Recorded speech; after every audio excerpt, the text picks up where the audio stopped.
Hi guys, magandang gabi. Duty na naman po ang tindera nyo. Ayan guys, marami. May i-display po akong tinapay ngayon guys. Ito yung mga i-display kong tinapay. Ito ay babanyahan pa po ito. Lalagyan ng cheese at saka gatas na condense.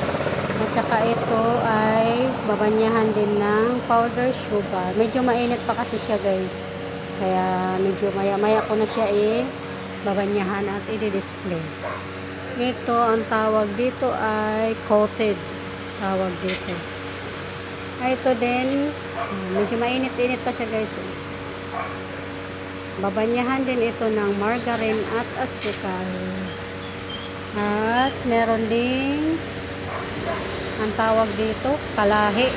Tawag dito sa Tagalog.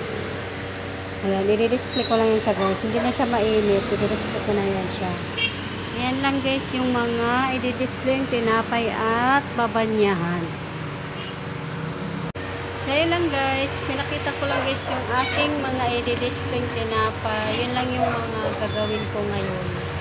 Pagkatapos nun, wala na akong gagawin. So, ayan lang guys. Maraming salamat sa panonood. Bye-bye.